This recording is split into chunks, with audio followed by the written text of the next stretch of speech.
Podcast. Podcast. Hello, hello. We're back for another We one, are. just as we always are, And every another single Sunday. one. That is Another true. one, another one. Here with some major Should back in. keys for your life. Love Oh, that. nice. Yeah, just so it says DJ Khaled, you know what I mean? Just throw some old school DJ Khaled. I don't know what he's doing nowadays, but yeah, it's good to be back. If you're here, say hello, put a comment in. Yeah, please do. Sort of say, yeah, it'd be nice to sort of see who's about, see what's going on. Let us know how your afternoon's been, I guess. I don't know. Because this is an interactive process. This is an interactive thing. We like to interact. That's what we're here True. for. So that's why we do it live. Conversation, you know? It's a conversation. What, That yeah. is one of the That's reasons. the reason why we do it live. As well as that, like, share, subscribe. You know, hit the like button if you're on Facebook, subscribe if you're on YouTube or on Spotify or those things. You can subscribe. So you can never miss an episode because we're here Ever. every single Sunday. Never miss one. Yeah, and we do talk about some very juicy stuff, That's right. stuff. So yeah, Yeah. let us know if there's any topics you want us to cover or anything like that, because we're more than happy to do that.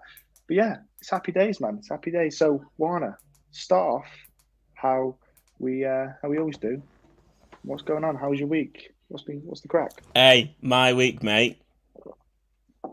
My week, mate. My week, mate. Let me tell you. 10 out of 10 week. 10 out of 10 week. We've been waiting for that. That's right, people. I've been waiting. I've been saying I'm saving up this 10 out of 10 Yeah. for a specific time period. And that period is upon us. You know, it's like we always say, you know, sometimes it's not immediate, but it's suddenly. And suddenly, oh, preach it. in the suddenly, hey, all the stuff with the house started getting sorted. It's not mean. Nice. So the plan is to exchange tomorrow. Nice. Complete Tuesday. So yeah, getting ready to be in our own house. We're buying a house. Nice. Purchasing a house, you know what I mean? It's a great Getting time. on the ladder. So yeah, very happy. We've splashed out on a mattress. I've become convinced that a mattress should be one of your biggest investments should be your mattress, because you're going to spend loads of time on it, and it can either help you or give you back pain or whatever. So it may as well be good. Yeah, being an adult's expensive. Do you know what I mean? Like, it is, man. No one prepares you for like how much a sofa actually costs we're fortunate because we managed to get a good discount off the sofa we bought as well. But nice. And even the fact that they take aid, like ours is going to take till I think it's arriving in March. So, like house stuff can take ages to arrive, mate. Yeah. Part of it is like, you know, the whole Suez Canal shenanigans and all that jazz is a bit of a delay. But house stuff some of it can take like a month to 12 weeks to arrive, like normally. That's mental. So, yeah, so you're gonna sit on the floor? No, we've got we're getting a sofa that we can use in the in the meantime. Yeah. Wow. So I'm very happy. Do you know what I mean? I'm a happy guy. We've got our house that we've been waiting for. Do you know what I mean? It's been a long time as well. Yeah. It's been months. Got ourselves out of debt. We were saving, found the place we wanted. God made it even cheaper for us than we thought it would be. It's just been... The testimony is getting close to, like, where we can just give the full dissemination of info. Do you know what I mean? That's what I love about the process is, like, every step, all you're doing is building your testimony. Yep. And then when you give the full thing, it's like 17 different things that have happened in this one thing. Do you know what I mean? So, there's a preacher there. I'm telling you, there's a sermon in there. Hey, you can use it, mate. You can use it whenever you want. How about you? How's your week been? My week, solid 10 out of 10, to be honest. Oh, go on. Where's your house then? You got a house as well. You got a house. You got a house. You got a house. Love it. It's not that kind of podcast. We don't have that kind of budget. No, it's not. Yeah, solid 10 out of 10. I was in, obviously, yesterday, we both were in Cardiff. In the diff. Yeah. In the diff. It's been a long time since I've been like properly back there. Do you know what I mean? I obviously went there a couple of weeks ago for David's graduation, but so I wasn't really in Cardiff or anything like that. Do you know what I mean? I was kind of just hovering about a little bit. So it was nice. It was nice to be there. But I also went to Swansea as well.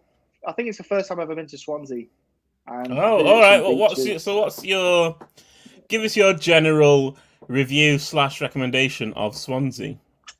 If I'm being honest with you, I gave it a 7 out of 10. I thought it was a 7 out of 10 Oh, is that good? because from that's On your like scale, that's not that great, is it? like no, That's like because for average, isn't me, it? Is it? like for me, I was born, raised in Manchester. Like this Yeah. is this. So like city life, like busy, that kind of thing. The hustle and bustle. That's like kind of my kind of thing. Not too busy like London. It's like a nice busy. You know what I mean? Like Manchester's like a good busy, I think. Mhm. And so that's my benchmark. So going to Swansea for me, it was too stretched out. Like it went like all the way around. It was weird. It just felt like it wasn't like a circle with a middle. It felt like it was just like a big. Someone had just sort of Like a line. stretched it. Yeah, like someone just stretched it and just plonked it there. And then I'm not a big fan of beaches, if I'm honest with you. I'm not a big fan of the sea. I don't know what it is. I think. So that would be all the major selling points of Swansea. Yeah, I'm sorry. I'm sorry, And it's guys. not bad. Yeah. So I gave it a go. I gave it a go, and I was there, and it was nice. It was nice, I must admit. But Oh, that's for good. me, That's good. So yeah. you know what I mean. But yeah, it's all right. But I got to see my friend Harvey, which is nice. Stay Yeah, with that's him. good. Yeah, his wife's away in America, and she did the place up herself, and it's a very American looking flat. I've never seen a flat look as American as that. All right. Well, I wonder what It's that means. very Americanized, but what you expect from American. But it was just nice. It was like a good little solid weekend. Bit of time in Swansea.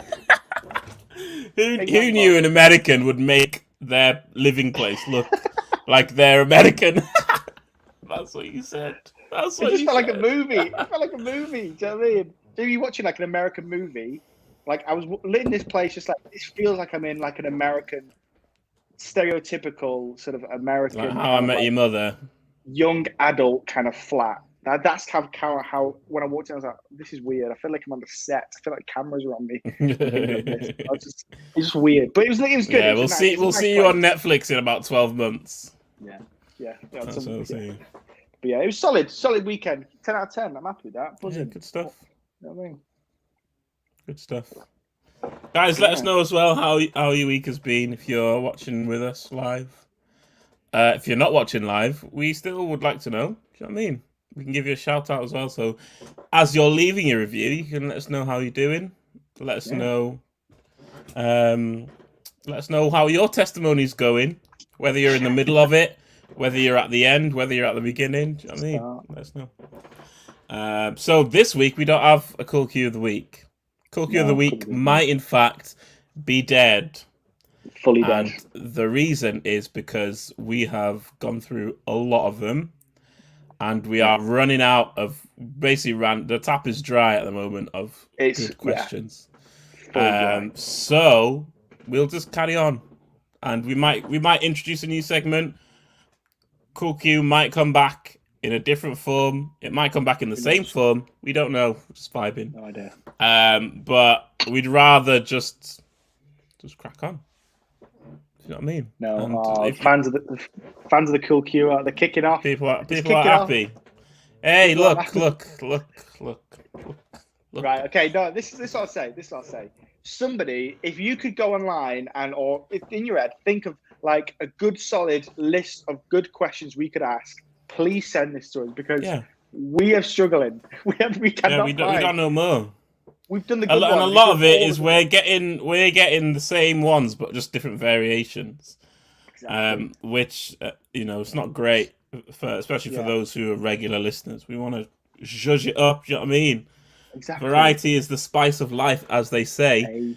And right now, all we have is salt. We need to get some pepper in there. You know what I mean? Bit of paprika go in. Wow. You know what I mean? Get some herbs in there as well. Maybe some oregano. I don't know. Whatever it is, but you know what I mean? We need to help out the palates and all that jazz. So if you can help us, let us know. If you got any suggestions of other things that we can do, let us know. That's where we're at on Cookie of the Week. Yeah. What do you mean we don't? There's an infinite number. There is an infinite number, but we've gone through all the ones that that are the internet finite. provides. Yeah. Yeah. The internet can only provide a certain amount, and so if you, for your homework this week, that can be your So homework to our if you listeners. can give us 50 of those infinite ones that you have, Yeah. that'd be enough, innit? That'd be enough 50, yeah, 50, 50 for a lasts a while. lifetime. Well, we'll last 50 episodes. Yeah, true, actually. Hopefully that's not our lifetime. We want to be alive for longer than that. Yeah, true. Amen. So, today is an interesting topic, I think. Yeah. And I think fair play to whoever asked it, because it's not really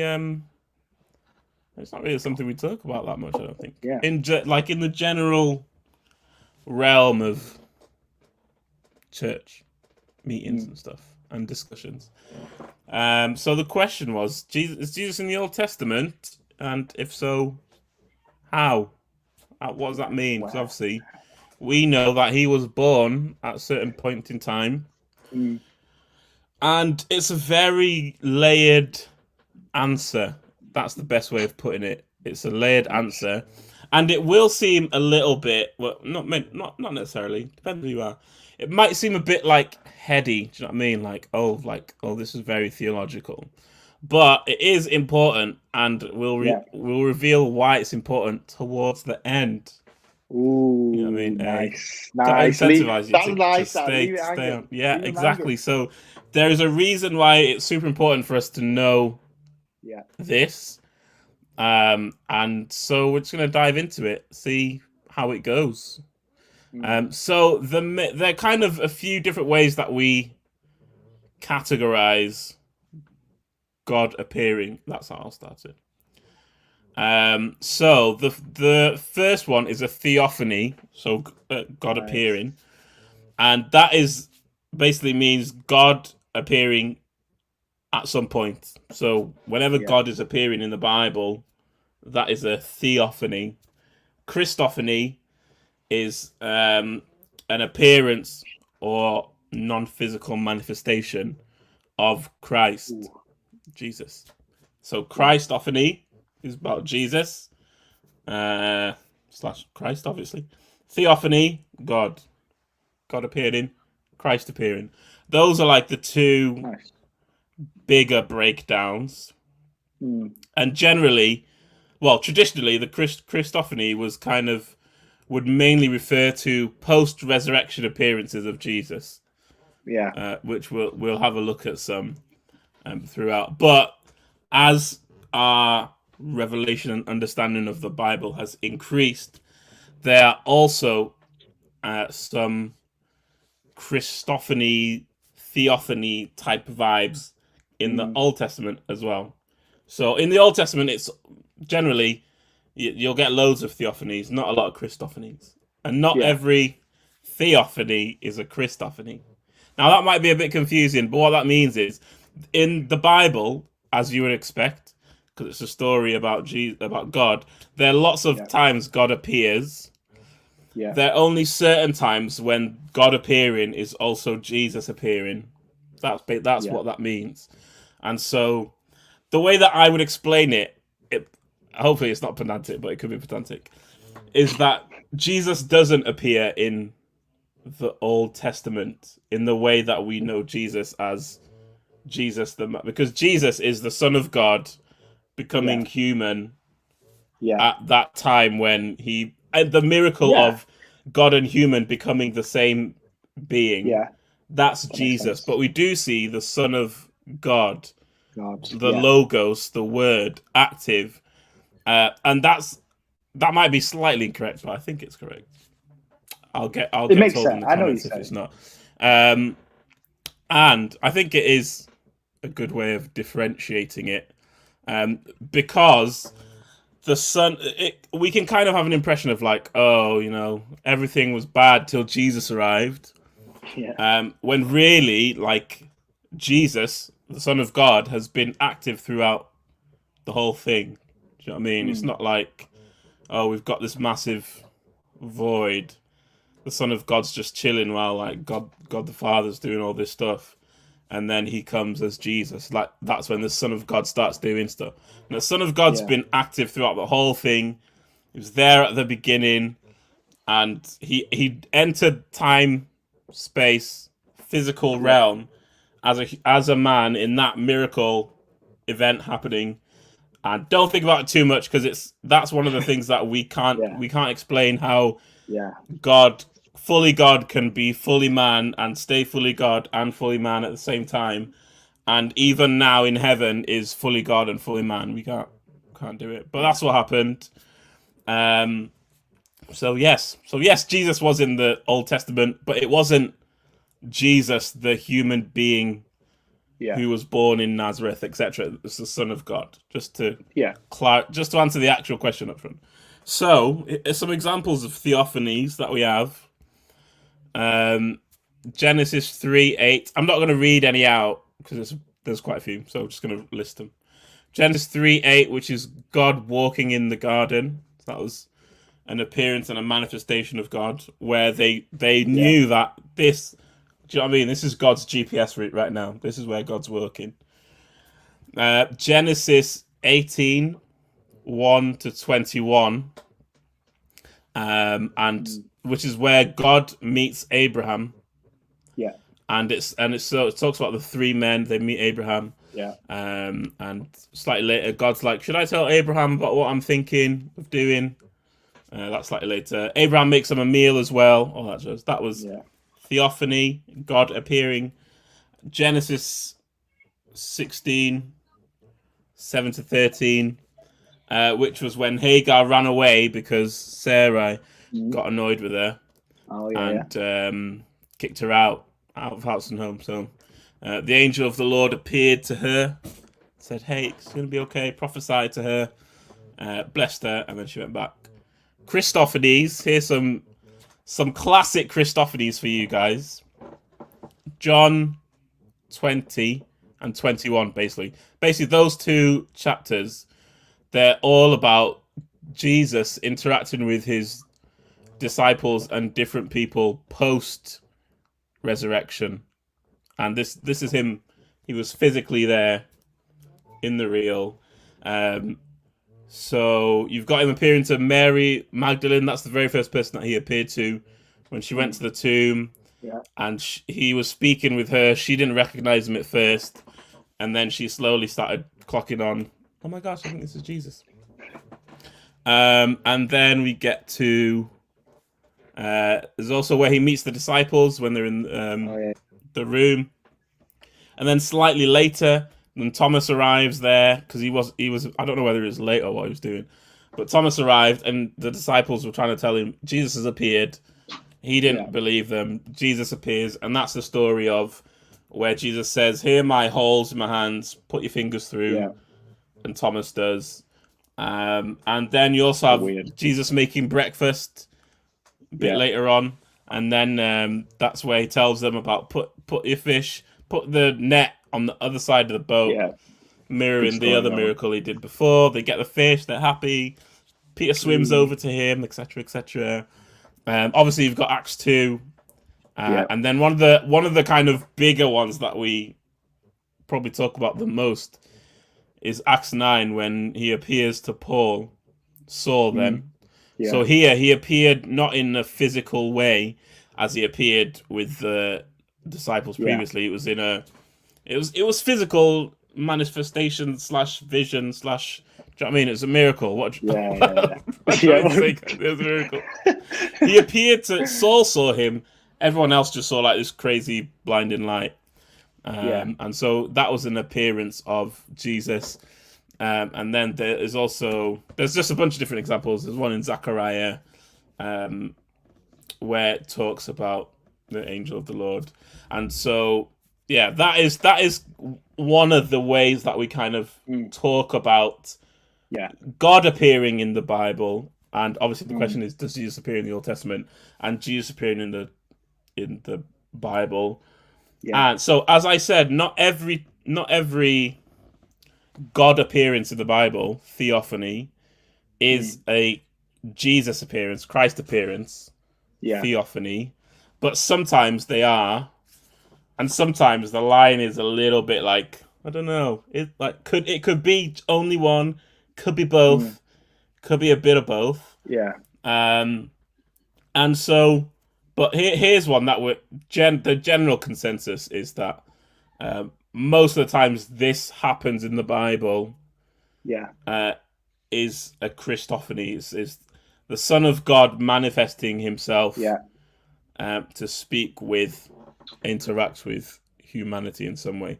So Yeah. the one we mentioned earlier, which was Hagar, that was where the angel of the Lord appeared to her and spoke to her. Yeah, go on. Let's read it. Let's read it. It'll be that one we can do. So Genesis 16. The angel of the Lord told her, "Go back to your mistress and submit to her." The angel added, "I will increase your descendants so much that they will be too numerous to count." The angel of the Lord also said to her, "You are now pregnant and you will give birth to a son. You shall name him Ishmael, for the Lord has heard your misery. He will be a wild donkey of a man. His hands will be against everyone, and everyone's hand against him.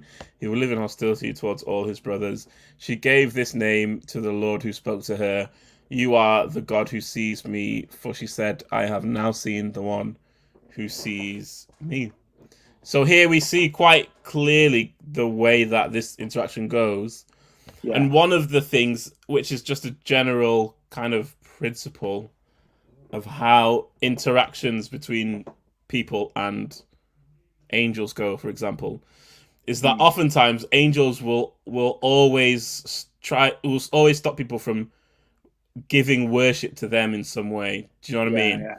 And they'll generally, hey, look, I'm just a messenger. Don't worship me, but I do have something to tell you on behalf of God.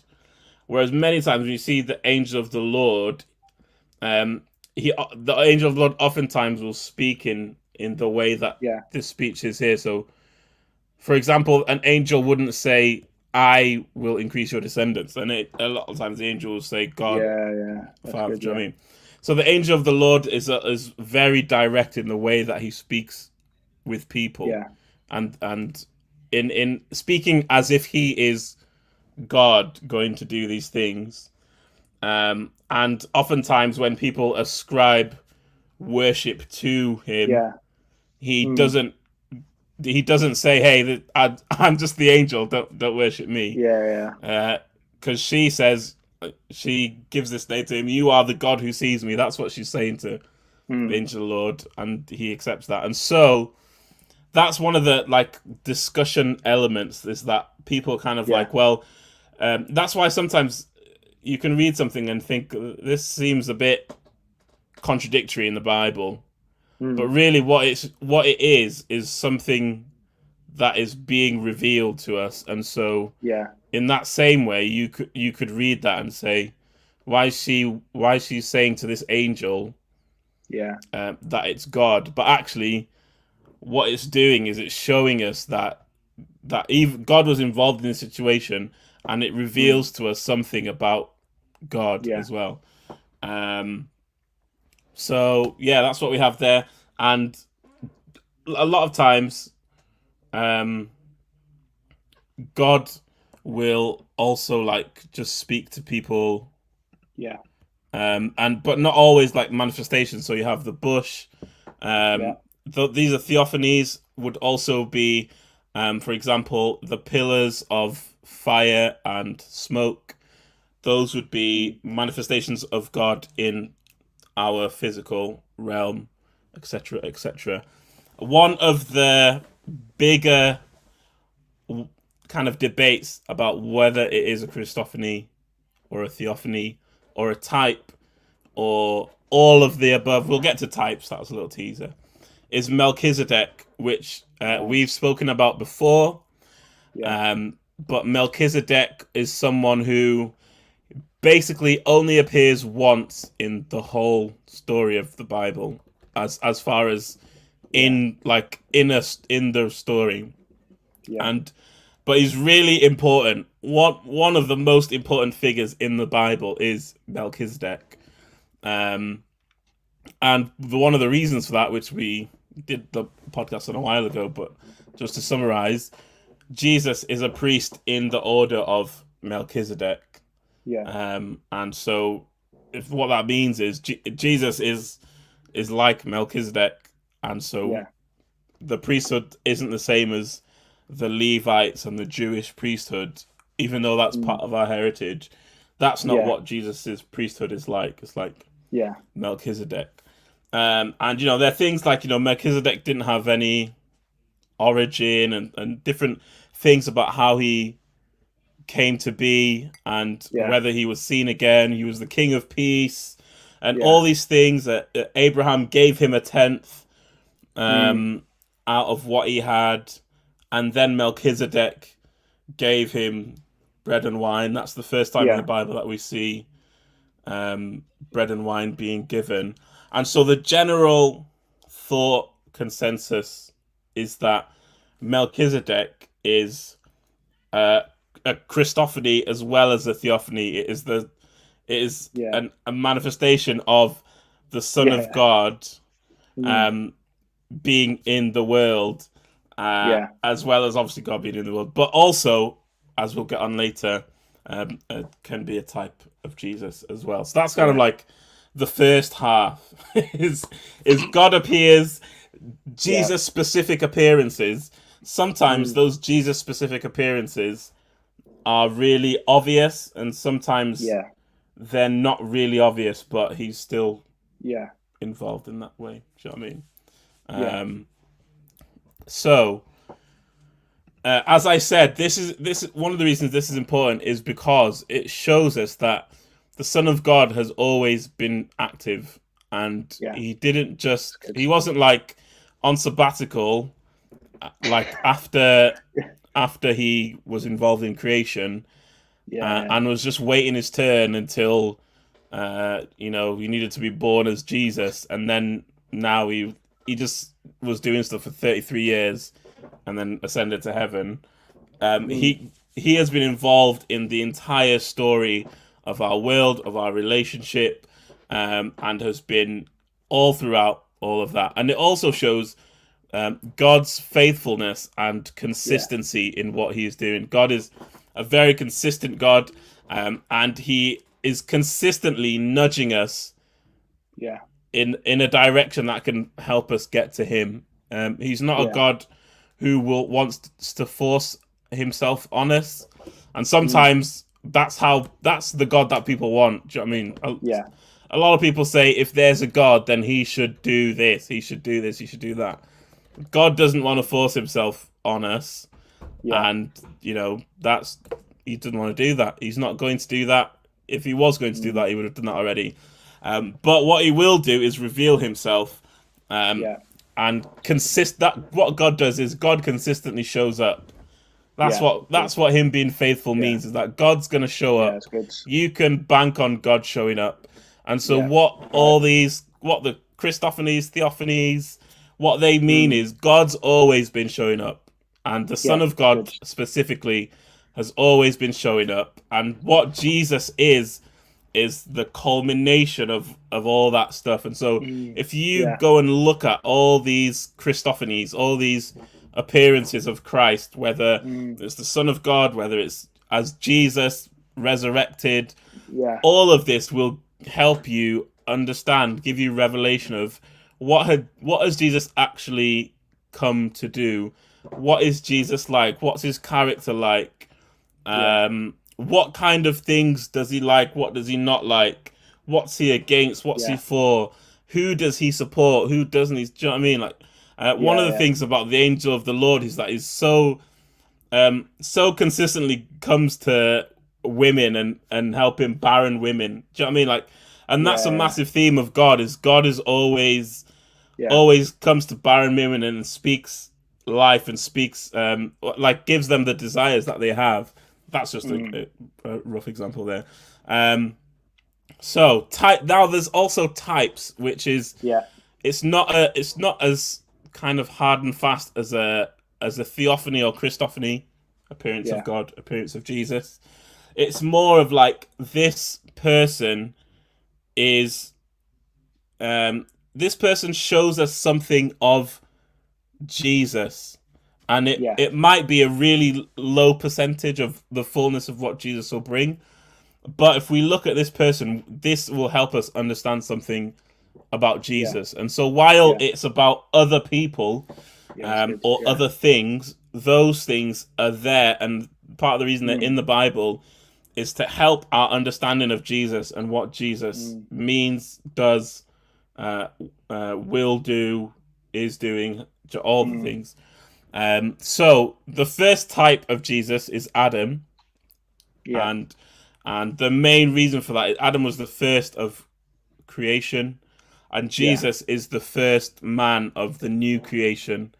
And in the same way of how one act of Adam determined the direction of the creation, in the same way Jesus's act has determined the direction of the new creation of Christians. So Jesus is the fulfillment of what Adam should have been. That's one way you could see it.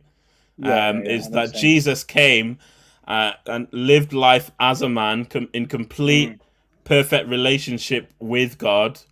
And because he did that, because he effectively fulfilled Adam's mandate of living perfectly in relationship with God, he was able to then take on our sin, to then allow for a new creation to happen, a creation where people are able to live and have a relationship with God again, the way that it was intended to be before Adam ate the apple and disobeyed God in that way.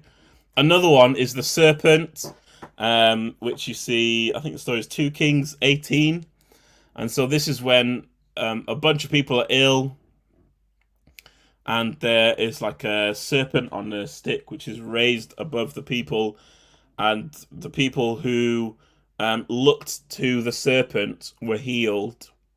And that is a type of Jesus. There's a scripture in the New Testament as well that kind of goes into that, draws that specific correlation of that story. And so in a similar way, that was a picture of how for us, for anyone who looks upon Jesus, they can know healing, and that they can know salvation in whatever it is the situation is that they're facing.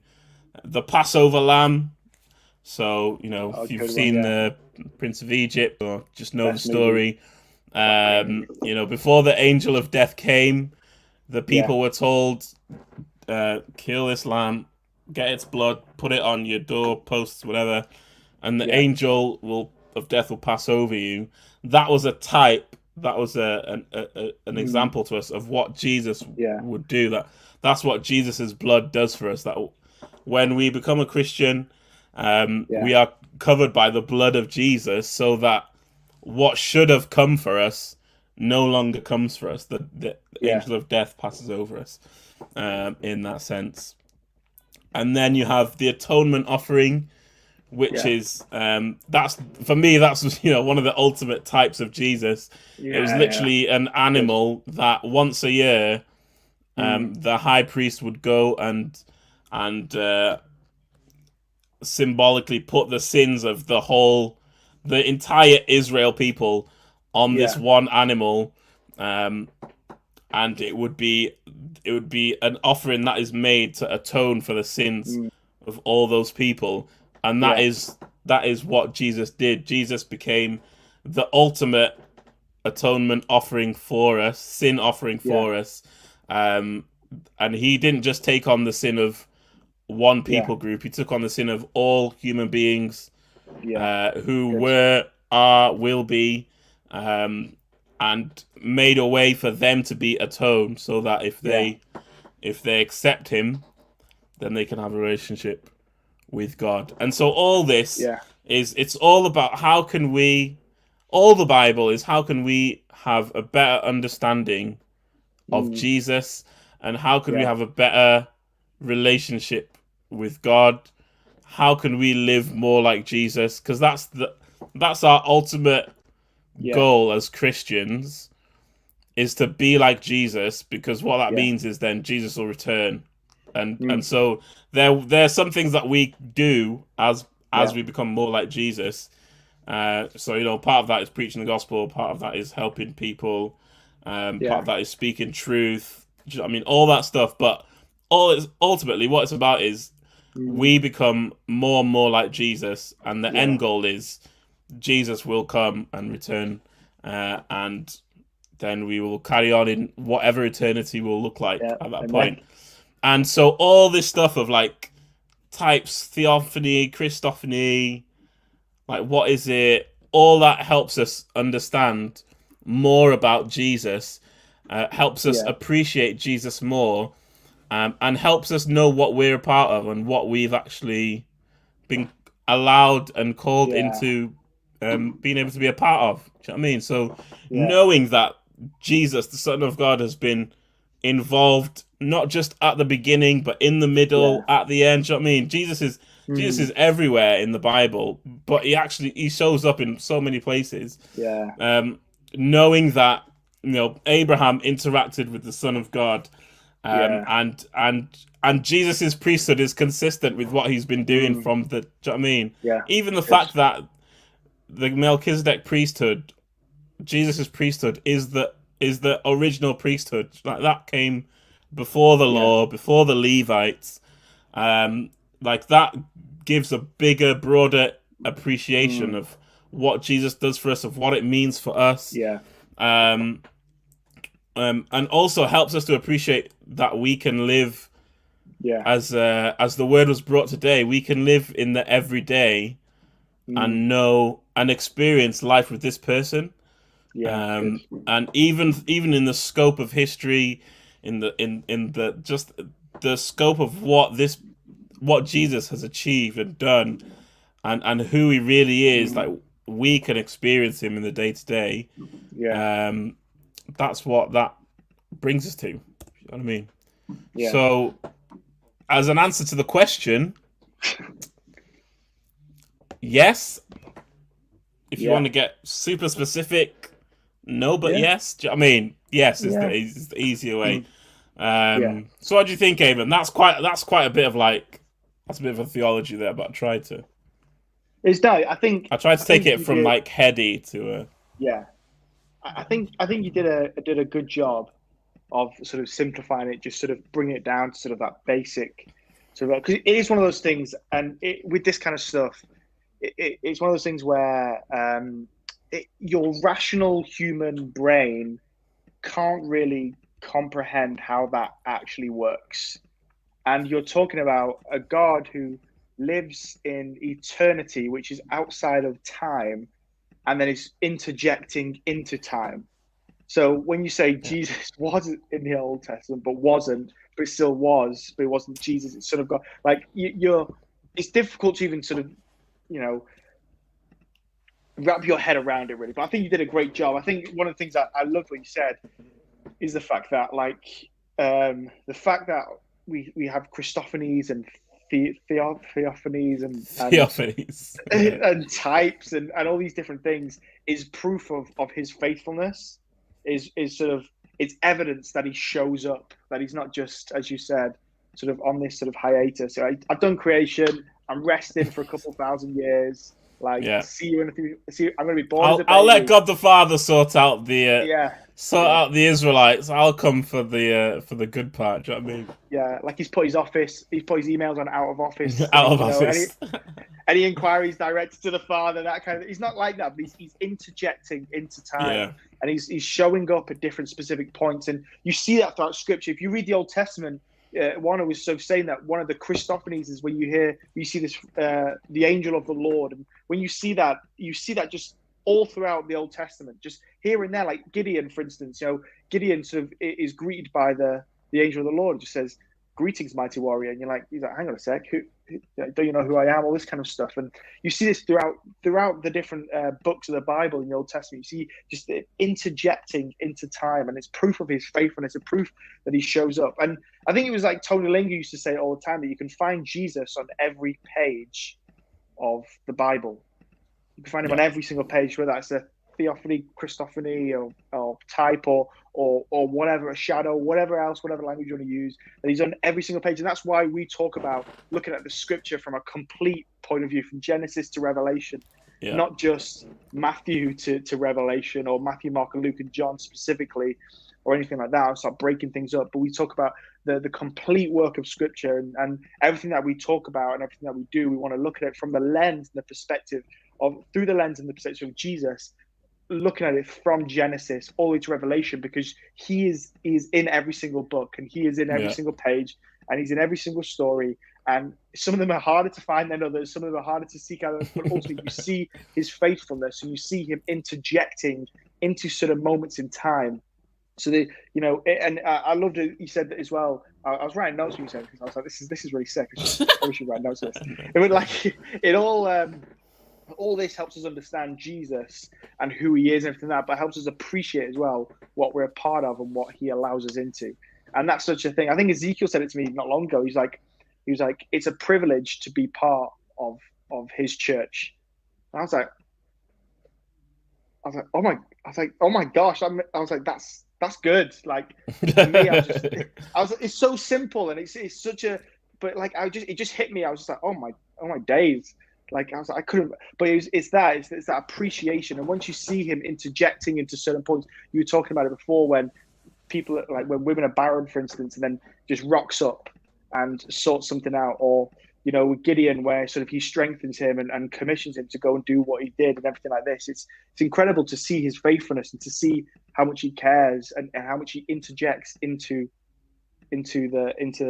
our time or reality or whatever you want to language you want. Because my head's like, I don't even know what even the right language to use, but you know what I'm trying to say anyway. But it's amazing how we can see that and we can appreciate that. So yeah, I mean, I think you did a good job, mate. Honestly, I thought, yeah, you did. You boiled it down to a good level.